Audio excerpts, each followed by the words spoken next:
like you can see on Ruby there. And then on their feet, they have 2 toes that point forward, and they have 2 toes that point backwards. Now the scientific name for this is zygodactyl feet, and it allows them to have really, really strong grip on the branches so they can move around with ease. Out in the rainforest, they would be eating fruits, nuts, seeds, and berries, which are normally found at the end of small branches, which we've simulated with this smaller rope right here. So Ruby, she's too heavy to step on it, but you can see she is very good at problem solving. So again, she uses her beak and her feet to be able to pull that coconut shell in towards her, as she would do with those small branches out in the wild. Now Ruby's going to pop on back to me, hopefully. Come on, darling. Good girl. Now Ruby gets a little bit of pocket money from her Brendan every day.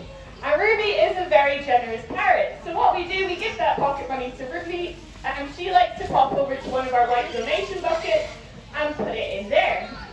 Here at the bird display, we are actually supporting the World Parrot Trust, which is a really amazing organisation. They have projects all across the world that are protecting many, many different species of parrots, so not just green-winged macaws like Ruby. Now the main threat that she would face out in the wild is deforestation. So we're actually destroying the habitats that she would naturally be found in.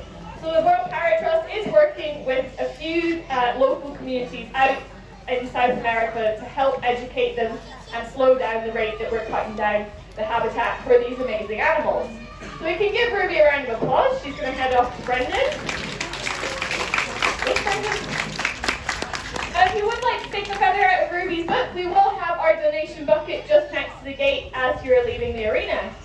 Now the green-winged macaws, they're one of the biggest species of parrots. The next 2 birds that we have coming out to join us, they're one of the smallest species of parrots. So we're going to have 2 of our rainbow lorikeets joining us.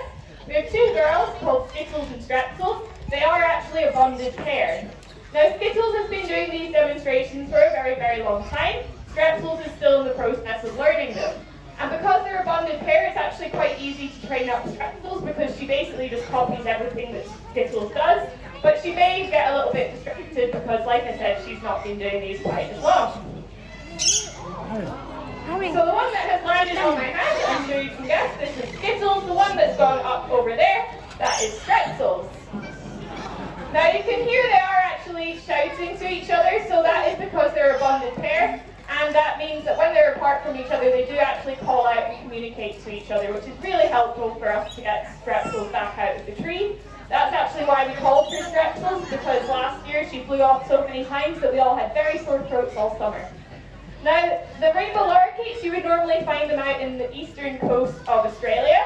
There's wide open spaces for them to fly there. So you can see that Skittles here, she is much more agile, much faster at flying than Ruby was. Now being smaller in size, you can also see that Skittles here, she's able to strut herself with ease all the way across the top of that rope. But again, she has the same type of feet, so those zygodactyl feet that are helping her to grip on. Now these guys, they normally would eat nectar, which is what we have in the dish here. They also eat fruits as well. And because they're much smaller, only 140 to 150 grams, they are able to navigate those branches that Ruby was unable to climb down. Now these guys, they do also have specially adapted tongues. So they've got small brushes or bristles on the edge of their tongues. And this allows them to scoop up the nectar with ease as they're drinking it. Now we're going to hopefully get Strepsils out of the tree, but she's very, very busy eating the leaves right now. There we go. Strepsils, come on. Come on, darling. Come on. Good girl. Now we're going to give Skittles a round of applause, and we're going to send them both back over to Brendan. And Strepsils, again, is just doing her own thing, but that's absolutely fine, because she is improving every single time we bring her outside.